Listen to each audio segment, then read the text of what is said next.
So, if the name of your business is 99p Stores, how do you retain that name yet deal with the VAT increase? Well, Hussein Lalani is the commercial director of the nationwide chain of 99p Stores based in Daventry in Northamptonshire.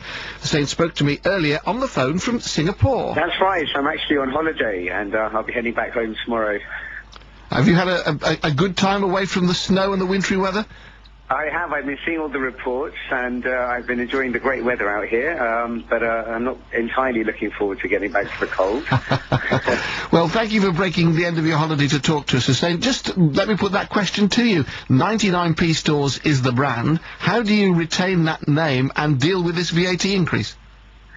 Well, for a start, we definitely won't be changing our name. We're not going to become the £1 and 1.5p shop. But what I can assure you is we will still be offering great value products. And the way we'll be dealing with it is obviously some products which, are not viable to be part of our range, will simply drop out of the 99p range. However, there will be other products which other retailers will be increasing their prices on, but we'll still be able to stock at 99p. So you won't be passing on the increase as such to your customers directly then, necessarily on everything? No, they won't feel any difference as such. And, you've got to remember that a lot of our products we sell are food products, which are a zero VAT anyway. So they won't be affected by the VAT increase. And we've been working with our suppliers over the past, since the announcement came last year, to make sure that, they can still offer us products that we can still offer to our customers and still offer the great value. What do you think, looking at it from your perspective as an entrepreneur, as a businessman, Hussein, what do you think the impact of this VAT increase will be generally to the economy? Will it be a good thing or not? I do believe it's going to, the average consumer will feel a pinch, especially on the bigger ticket items, things like your plasma TVs, your washing machines.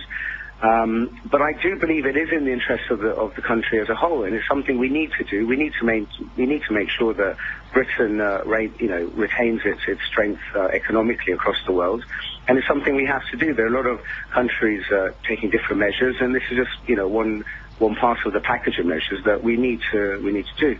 You've been on holiday, as we've said, in Singapore and elsewhere. In those countries, are the economies booming? How do they view the UK economy? A lot of them are sort of looking at the UK as a little bit of a boom and bust. That we enjoyed the good times, and now we're sort of having almost like the hangover of the boom times. However, I think the economic crunch has hit everyone across the world, because you've got to remember that a lot of the countries here in the Far East, they're producing goods for the UK market. And if we're not spending so much, then we're not importing from these countries, so they're feeling the pinch as well.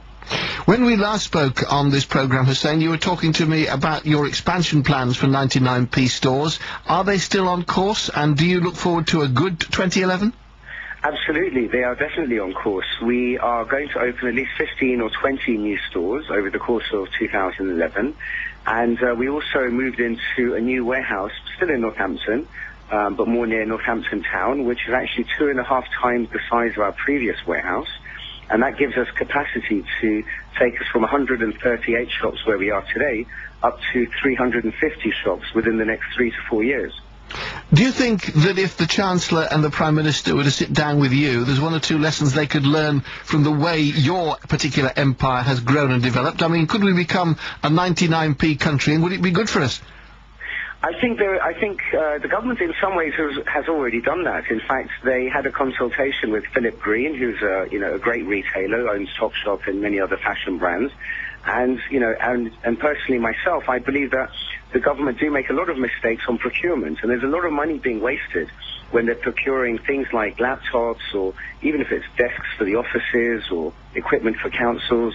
With a bit of smart buying and putting their buying power together, they could definitely get better deals from their suppliers in the same way that I do with my suppliers. I was going to say, that is your expertise, isn't it? Buying smart and buying well. That's right, and I do think that the government, should sort of, use their collective buying power and negotiate. Like I read somewhere that apparently that each council buys their laptops individually. Now, I'm sure there are, tens of thousands of laptops being purchased by the government across the country, and if they put all that buying power together and negotiated with, one particular computer supplier, they could get a much better deal.